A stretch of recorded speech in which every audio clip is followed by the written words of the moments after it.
بسم اللہ الرحمن الرحیم۔ السلام علیکم۔ مکان کے دوسرے کمرے میں ربیہ اور اینجلا کھڑی تھیں۔ بستی کی عورتیں اور لڑکیاں ان کے گرد کھڑی تھیں۔ سب کی آنکھوں میں آنسو اور لبوں پر دعائیں تھیں۔ تھوڑی دیر بعد ساتھ والے کمرے کا دروازہ کھلا اور بشیر نے اندر جھانکتے ہوئے ربیہ اور اینجلا کو ہاتھ سے اشارہ کیا اور وہ دوسرے کمرے میں چلی گئیں۔ بشیر نے دوبارہ دروازہ بند کر دیا۔ بدر بن مغیرہ کے کمرے میں اب بشیر، ربیہ اور اینجلا کے سوا اور کوئی نہ تھا۔ یہ تینوں بستر کے گرد کھڑے تھے۔ بشیر نے بدر کی نبض پر ہاتھ رکھتے ہوئے کہا، میں نے زخموں پر پٹی باندھنے کے لیے انہیں خود بے ہوش کیا تھا۔ اب میں انہیں ہوش میں لانے کی دوا پلا چکا ہوں، اس کا اثر ہو رہا ہے۔ ربیہ خاموشی سے اپنے شوہر کی طرف دیکھ رہی تھی۔ وہ جس کا تعلق صرف دل سے ہے، اسے تقدیر کے فیصلے سے آگاہ کر چکی تھی۔ امیدوں کا سہارا لینے کے باوجود اس کا دل بیٹھا جا رہا تھا۔ بدر نے چند بار کراہنے کے بعد آنکھیں کھولیں اور ربیہ اور اینجلا کی طرف دیکھنے کے بعد کہا، یوسف اور زبیدہ نہیں آئے؟ ربیہ نے کہا، میں نے انہیں اس وقت لانا مناسب نہیں سمجھا۔ خدا آپ کو صحت دے، وہ صبح کو پہنچ جائیں گے۔ بشیر نے اپنے تھیلے سے ایک اور دوائی کی شیشی نکالی اور دوا پیالی میں ڈال دی۔ بدر نے نحیف آواز میں کہا، بشیر اب اس کی ضرورت نہیں، میری منزل آ چکی ہے۔ بشیر نے کہا، آپ انشاءاللہ ٹھیک ہو جائیں گے، لیجئے، میں جانتا ہوں میرا طبیب بہت ضدی ہے۔ یہ کہتے ہوئے بدر نے لیٹے ہوئے اپنا منہ کھول دیا۔ بشیر نے اسے دوا پلانے کے بعد اینجلا کو ہاتھ سے اشارہ کیا اور یہ دونوں دوسرے کمرے میں چلے گئے۔ ربیہ بدر بن مغیرہ کے اشارے پر اس کے قریب بیٹھ گئی۔ بدر نے اس کا ہاتھ اپنے ہاتھ میں لے کر کہا، ربیہ میں نے تمہیں آگ کی چتا کے سامنے مسکراتے ہوئے دیکھا تھا، لیکن آج تم مغموم ہو۔ میں نے کوئی ایسی بات نہیں کی جو تمہارے شوہر کے شایان شان نہ تھی۔ میں نے پیٹھ پر کوئی زخم نہیں کھایا۔ قیامت کے دن تمہیں میرے لیے شرمسار نہیں ہونا پڑے گا۔ ربیہ کے ہونٹوں سے درد میں ڈوبی ہوئی آواز نکلی، میرے آقا یوں نہ کہیے، مجھے آپ پر فخر ہے۔ ان الفاظ کے ساتھ وہ آنسو جنہیں وہ دیر سے روکنے کی کوشش کر رہی تھی بہہ نکلے۔ بدر نے کہا، تمہارے مستقبل کے بارے میں نے چند باتیں منصور کو سمجھا دی ہیں، وہ تمہیں مراکش پہنچا دے گا۔ دشمن اس شکست کے بعد دیر تک آرام سے نہیں بیٹھے گا۔ وہ سردیاں گزر جانے کے بعد شاید پوری قوت کے ساتھ حملہ کر دے۔ اس صورت میں ممکن ہے مجاہدین کو پیچھے ہٹ کر چھاپا مار جنگ لڑنی پڑے۔ ایسی جنگ میں عورتوں اور بچوں کی حفاظت کا مسئلہ بہت نازک ہو جاتا ہے، اس لیے میں نے منصور سے کہا ہے کہ وہ تمام عورتوں اور بچوں کو مراکش پہنچا دے۔ ربیہ نے کہا، نہیں، میں ہجرت نہیں کروں گی، مجھے یقین ہے خدا آپ کو شفا دے گا، لیکن اگر خدا کو یہ منظور نہیں تو مجھے اس زمین کے کانٹے جن پر آپ کا خون گرا ہے مراکش کے پھولوں سے زیادہ عزیز ہوں گے۔ بدر نے کراہتے ہوئے تھوڑی دیر کے لیے آنکھیں بند کر لیں اور پھر ربیہ کی طرف دیکھتے ہوئے کہا، ربیہ میں نے ایک مقصد کے لیے اپنے ساتھیوں سے قربانی کا مطالبہ کیا تھا، لیکن مجھے اس بات کا احساس ہے کہ میرے ساتھیوں کے سامنے سب سے بڑا مسئلہ میری بیوی اور میرے بیٹے کی حفاظت کرنا ہوگا۔ وہ پہاڑوں اور جنگلوں میں لڑنے کے بجائے میرے گھر کے دروازے کے سامنے جانے دے دیں گے۔ تمہارے منع کرنے کے بعد بھی وہ یہی کریں گے، لیکن تمہارے متعلق مطمئن ہو کر وہ یکسوئی سے اس مقصد کے لیے جنگ جاری رکھیں گے جس کے لیے میں نے تلوار اٹھائی تھی۔ تم اگر چاہو تو مراکش پہنچ کر بھی ان کے لیے بہت کچھ کر سکو گی۔ یہاں سے عورتوں اور بچوں کو نکالنے کے لیے بہت سے جہاز بھجوانے کی ضرورت ہے۔ اس کے علاوہ تم اہل مراکش کو مہاجر عورتوں اور بچوں کی مدد کے لیے آمادہ کر سکو گی۔ مجھے یقین ہے کہ مراکش کے امراء اور سلاطین تمہاری آواز پر لبیک کہیں گے۔ ربیہ تم اگر ان لوگوں کی مدد کے لیے کوئی فوج نہ بھجوا سکو تو بھی تمہاری طرف سے یہ کافی ہے کہ تم میرے ان رفیقوں کے یتیم بچوں اور بیواؤں کو اپنے ساتھ کسی محفوظ مقام پر لے جاؤ جو گزشتہ جنگوں میں شہید ہو چکے ہیں۔ تم ان کی پرورش کرو، ان یتیم بچوں کو اس قابل بناؤ کہ وہ بڑے ہو کر جہاد میں حصہ لے سکیں۔ ممکن ہے کہ انہی میں سے کوئی طارق یا عبد الرحمن نکل آئے۔ ربیہ نے کہا، میں آپ کے حکم کی تعمیل کروں گی، یہ میری خواہش ہے، حکم نہیں۔ آپ کی خواہش پوری ہوگی، یوسف کو اس قابل بنانا کہ وہ اسلاف کا نام روشن کر سکے۔ ربیہ نے آبدیدہ ہو کر کہا، یوسف آپ کے نام کو دھبا نہیں لگائے گا۔ لیکن بدر نے سوال کیا، لیکن کیا؟ یوسف کو ابھی چند برس آپ کے سائے کی ضرورت ہے۔ مجھے یقین ہے خدا اسے آپ کے سائے سے محروم نہیں کرے گا۔ آپ زندہ رہیں گے، قوم کو آپ کی ضرورت ہے۔ ربیہ اب پھوٹ پھوٹ کر رو رہی تھی۔ بشیر بن حسن اور اینجلا کمرے میں داخل ہوئے۔ ربیہ اپنے آنسو پوچھتی ہوئی ایک طرف کھڑی ہو گئی اور بولی، مجھے معاف کیجیے۔ بدر نے ایک مغموم مسکراہٹ کے ساتھ آنکھیں بند کر لیں۔ صبح تک بدر بن مغیرہ کو کئی بار غش آیا۔ گرد و نواح کی بستیوں کے ہزاروں لوگ اس مکان کو گھیرا ڈالے ہوئے تھے۔ سپاہیوں کے قافلوں کے ساتھ یوسف اور زبیدہ بھی پہنچ گئے۔ طلوع آفتاب سے تھوڑی دیر پہلے بدر بن مغیرہ نے اپنے تیمارداروں پر آخری نگاہ ڈالنے کے بعد آنکھیں بند کر لیں اور نحیف آواز میں کہا، منصور، میں اپنا ادھورا کام تمہیں سونپتا ہوں۔ تم اس وقت تک دشمن کی ساری توجہ اپنی طرف مبذول رکھو جب تک کہ باقی ملک کے مسلمان مراکش نہیں پہنچ جاتے۔ اگر تم نے ہتھیار ڈال دیے تو دشمن چاروں طرف سے مطمئن ہو کر اپنی ساری قوت مسلمانوں کو تہہ تیغ کرنے میں صرف کر دے گا۔ بشیر، مراکش میں یہاں کے یتیم بچوں اور بیواؤں کے لیے جائے پناہ تلاش کرنے کا کام میں تمہیں سونپتا ہوں۔ تمہاری یہاں بھی ضرورت ہوگی، لیکن یہ کام بہت ضروری ہے۔ ابو حسن، مجھے یقین ہے کہ تمہاری رفاقت میں منصور یہ محسوس نہیں کرے گا کہ وہ اکیلا ہے۔ میرا وقت آ چکا ہے، میری منزل مجھے دکھائی دے رہی ہے۔ انا للہ و انا الیہ راجعون۔ آخری چند الفاظ بار بار دہرانے کے بعد بدر بن مغیرہ دیر تک بار بار کلمہ شہادت پڑھتا رہا۔ اس کی آواز نحیف ہوتی گئی، یہاں تک کہ اس کے ہونٹ ہل رہے تھے، لیکن آواز نہ تھی۔ تیماردار سمجھ رہے تھے کہ وہ سو رہا ہے، طبیبوں کا خیال تھا کہ وہ بے ہوش ہو چکا ہے۔ بشیر بن حسن نے آخری بار اس کی نبض پر ہاتھ رکھا، پھر اس کی آنکھیں کھول کر دیکھیں اور انا للہ و انا الیہ راجعون کہہ کر سر جھکا دیا۔ اللہ تعالیٰ ان سب پر اپنی رحمتیں نازل فرمائے۔ 2 ماہ بعد چند کشتیاں جن پر عورتیں اور بچے سوار تھے اندلس کے ساحل سے مراکش کا رخ کر رہی تھیں۔ ایک کشتی میں بشیر بن حسن کے ساتھ ربیہ، اینجلا، یوسف اور زبیدہ سوار تھے۔ افق کے مشرق سے آفتاب نمودار ہو رہا تھا۔ یہ وہی آفتاب تھا جس نے اندلس کے ساحل پر غازیان اسلام کا پہلا سفینہ دیکھا تھا۔ یہ وہی آفتاب تھا جس نے قریباً 800 برس تک حیرت و استعجاب سے اسلامیان اندلس کے عروج کی شاندار منازل دیکھی تھیں۔ یہ وہی آسمان تھا جس کے وسیع سینے پر طارق اور عبد الرحمن کے جانشینوں کی سطوت و اقبال کی داستانیں نقش تھیں۔ یہ وہی سمندر تھا جس کی لہریں مجاہدوں کے سمندر شوق کے لیے تازیانے کا کام دیا کرتی تھیں۔ لیکن آج یہ آسمان، یہ سمندر اور یہ سورج اس قوم کی بیٹیوں اور بچوں کی نگاہوں میں بے بسی کے آنسو دیکھ رہے تھے جس کے شہیدوں نے اپنے خون کے چھینٹوں سے اندلس کی خاک کے ذروں کو دل فریبی اور رعنائی عطا کی تھی۔ انقلابات زمانہ کے یہ خاموش تماشائی وقت کا دامن تھام کر یہ پوچھ رہے تھے، کیا یہ وہی قوم ہے جس کا خون الحمراء کے سرخ پتھروں میں جھلکتا ہے؟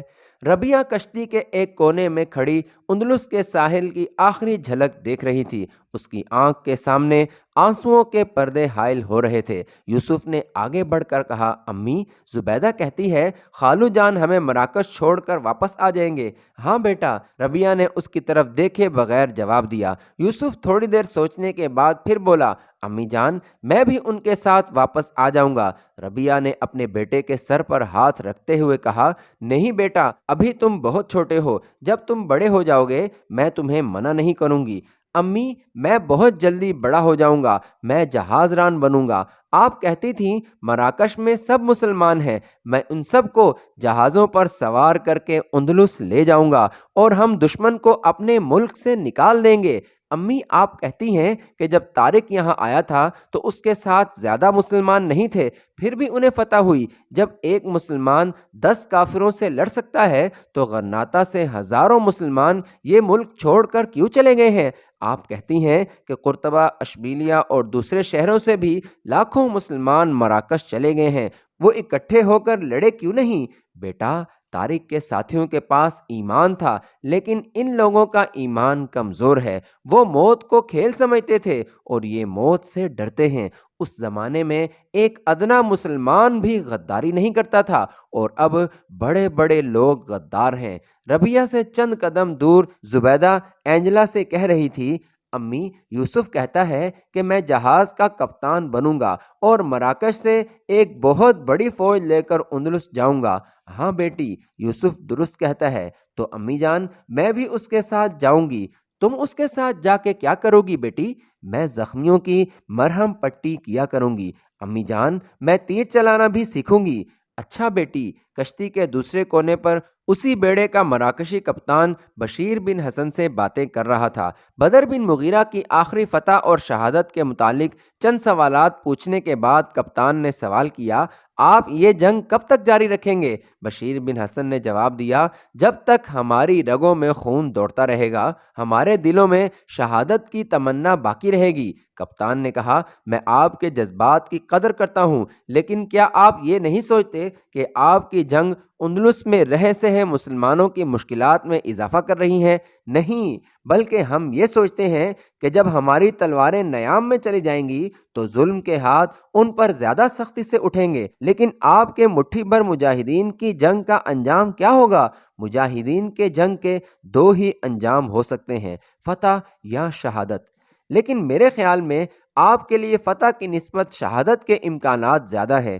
تو بھی ہم خسارے میں نہیں رہیں گے۔ اندلس میں مسلمانوں کی تاریخ کا جو باب ہمارے خون سے لکھا جائے گا، وہ اس باب سے مختلف ہوگا جو اہل غرناطہ اپنی بے کسی کے آنسوؤں سے لکھ رہے ہیں۔ آنے والی نسلیں اسے پڑھ کر شرم سے اپنی گردنیں نہیں جھکائیں گے۔ ہمارے مقدر میں ذلت اور رسوائی کی زندگی نہیں ہوگی۔ کپتان نے کہا، اگر قدرت کو ہماری بہتری مقصود ہوتی تو غرناطہ میں موسیٰ جیسے جلیل القدر مجاہد کو ناکامی کا منہ نہ دیکھنا پڑتا، اور اس کے بعد مجاہدین کی رہی صحیح جماعت بدر بن مغیرہ کی قیادت سے محروم نہ ہوتی۔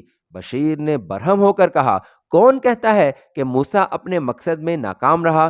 اہل غرناطہ کی شکست موسیٰ کی شکست نہ تھی، یہ ان غداروں اور ملت فروشوں کی شکست تھی جنہوں نے عزت کی موت پر ذلت اور غلامی کی زندگی کو ترجیح دی۔ یہ ابو عبداللہ کی شکست تھی، یہ ان امراء اور علماء کی شکست تھی جنہوں نے اس دنیا میں چند دن زندہ رہنے کے لیے دائمی ذلت اور رسوائی قبول کر لی ہے۔ موسیٰ ایک مومن تھا، وہ مومن کی زندگی جیا اور مومن کی موت مرا۔ اگر آپ یہ سمجھتے ہیں کہ قدرت کو ہماری بہتری مقصود نہیں، تو بھی آپ غلطی پر ہیں۔ قدرت نے اندلس کے مسلمانوں کی ایک قلیل تعداد پر صدیوں تک انعامات کی بارش کی ہے۔ ہم نے دنیا کی بڑی سے بڑی طاقتوں کو شکست دی۔ کیا یہ قدرت کا انعام نہیں کہ عقاب کی وادی میں مٹھی بھر مجاہدین برسوں سے وحشت اور سربریت کے سیلاب کو روکے ہوئے ہیں؟ کیا یہ قدرت کا انعام نہیں کہ اس نے ایک ایسی قوم کو جس کا اجتماعی اخلاق اور کردار فنا ہو چکا تھا،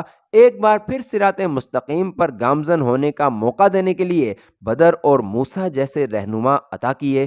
قوم اگر ایسے لوگوں کے ساتھ غداری کرتی ہے تو اس میں ان لوگوں کا کیا قصور؟ قوم میں آج بھی وہ لوگ موجود ہیں جو ہمت ہارنا اور مایوس ہونا نہیں جانتے۔ یہ لوگ اندلس میں قوم کا آخری مورچہ سنبھالے ہوئے ہیں۔ یہ لوگ صرف اندلس کے مسلمانوں کو ہی نہیں بلکہ ساری دنیا کے مسلمانوں کو یہ پیغام دے رہے ہیں کہ آؤ، کفر اور اسلام کی جنگ میں ہمارے ساتھ شامل ہو جاؤ۔ ان لوگوں کی آواز آخری دم تک مراکش، مصر، ترکستان اور دوسرے ممالک کے مسلمانوں کو جھنجھوڑتی رہے گی۔ یہ لوگ اس امید پر لڑتے رہیں گے کہ کسی دن ان کے بھائی غفلت سے بیدار ہو جائیں گے، کسی دن کوئی مجاہد ان کی مدد کے لیے پہنچے گا، اور اگر عالم اسلام کو ہوش نہ آیا تب بھی اندلس میں مسلمانوں کی مکمل تباہی کی ذمہ داری ان مجاہدین پر عائد نہ ہوگی، جو اپنے خون سے تاریخ عالم کے صفحات پر یہ لکھ جائیں گے کہ جب ساری دنیا کے مسلمان سو رہے تھے، اندلس کے ایک گوشے میں یہ چند سرفروش حرم کی پاسبانی کر رہے تھے۔ کپتان نے تھوڑی دیر سوچنے کے بعد کہا، کیا میں آپ کی جماعت میں شریک ہو سکتا ہوں؟ بشیر بن حسن نے جواب دیا، آپ کو میری اجازت کی ضرورت نہیں، اپنے دل سے مشورہ کیجئے۔ میں اپنے دل سے مشورہ کر چکا ہوں۔ مجاہدین اپنے نئے رہنما منصور بن احمد کی قیادت میں کئی برس تک لڑتے رہے۔ عقاب کی وادی مدت تک ان کے خون سے لالہ زار ہوتی رہی۔ بارہا ان کی تلواریں وحشت اور سربریت کے سیلاب کے سامنے سد سکندری ثابت ہوئیں۔ کبھی کبھی اس سیلاب کی شدت کے سامنے انہیں پیچھے ہٹنا پڑا، اور کبھی سیلاب کی لہریں عزم و ہمت کی ان چٹانوں سے ٹکرا کر پیچھے ہٹ جاتیں۔ لیکن عالم اسلام سویا رہا۔ مراکش کا مسلمان اپنے ریگزاروں میں خوش تھا، مصر کا مسلمان نیل کے ساحل پر سو رہا تھا، ترک قسطنطنیہ کی دیواروں کے سائے میں اونگ رہے تھے، عرب اپنے نخلستانوں میں مست تھے، اور ہندوستان کے مسلمان تاجدار اپنے عشرت قدح تعمیر کرنے میں مصروف تھے۔ یہ لوگ برسوں تک شمشیر بکف رہے، لیکن مراکش سے کوئی یوسف بن تاشفین، مصر سے کوئی صلاح الدین ایوبی، ترکستان سے کوئی ملک شاہ، اور عرب سے کوئی محمد بن قاسم، اور افغانستان سے کوئی محمود غزنوی ان کی مدد کے لیے نہ پہنچا۔ اندلس کی خاک شہیدوں کے خون سے سیراب ہوتی رہی، اور جبل الطارق کی چٹانیں جنوب اور مشرق سے آنے والے سفینوں کا انتظار کرتی رہیں۔ جب تک منصور اور اس کے ساتھی برسرے پیکار رہے، باقی اندلس کے مسلمانوں کے لیے ہجرت کے راستے تھوڑے بہت کھلے رہے۔ مجاہدین کی تعداد رفتہ رفتہ کم ہوتی گئی، تاہم انہوں نے 3 نسلوں تک یہ جنگ جاری رکھی۔ یہ جنگ اس وقت ختم ہوئی جب مجاہدین کی رگوں سے خون کا آخری قطرہ بہہ چکا تھا۔ تلوار نے اس وقت اپنی بے بسی کا اعتراف کیا جب اسے اٹھانے والے ہاتھ کٹ چکے تھے۔ اس کے بعد سربریت کا طوفان اپنی تازہ قوتوں اور نئے ارادوں کے ساتھ اٹھا۔ اندلس میں باقی مسلمانوں کے لیے آگ، خون، آنسوؤں اور آہوں کے سوا کچھ نہ تھا۔ اندلس کے مسلمانوں پر کیا گزری؟ ان میں کتنے لاکھ ایسے تھے جنہیں ملک بدر کرنے سے پہلے ان کے نابالغ بچے ان سے چھین لیے گئے؟ کتنے ہزار تھے جنہیں آگ میں زندہ جلایا گیا؟ کتنے ایسے تھے جنہیں بدترین اذیتیں دے کر موت کے گھاٹ اتار دیا گیا؟ ان عورتوں کی تعداد کیا تھی جنہیں درے مار مار کر ہلاک کیا گیا؟ تاریخ ہمیں ان سوالات کا جواب دیتی ہے، لیکن ہمیں ان المناک واقعات کی تفصیل جاننے کے لیے تاریخ کی ورق گردانی کی ضرورت نہیں۔ ہم حال کے آئینے میں ماضی کا عکس دیکھ سکتے ہیں۔ اندلس میں 800 برس کی حکومت کے بعد آج ایک مسلمان بھی دکھائی نہیں دیتا۔ قرطبہ، غرناطہ اور اشبیلیہ کی مساجد آج بھی وہاں موجود ہیں، لیکن وہاں اذان دینے والی زبانیں ہمیشہ کے لیے خاموش ہو چکی ہیں۔ غرناطہ کے اکابر کی غلطی چند افراد تک محدود نہ رہی، یہ ایک قوم کا اجتماعی گناہ ثابت ہوئی، اور آج الحمراء کی دیواریں زبان حال سے یہ کہہ رہی ہیں کہ قدرت کسی قوم کے اجتماعی گناہ کو معاف نہیں کرتی۔ اللہ تعالیٰ ہمیں اپنے اسلاف کے نقش قدم پر چلنے کی توفیق عطا فرمائے۔ معزز سامعین، ہو سکے تو ان شہیدان قوم کے لیے کمنٹس میں دعا ضرور لکھ دیں۔ دعاؤں میں یاد رکھیے گا۔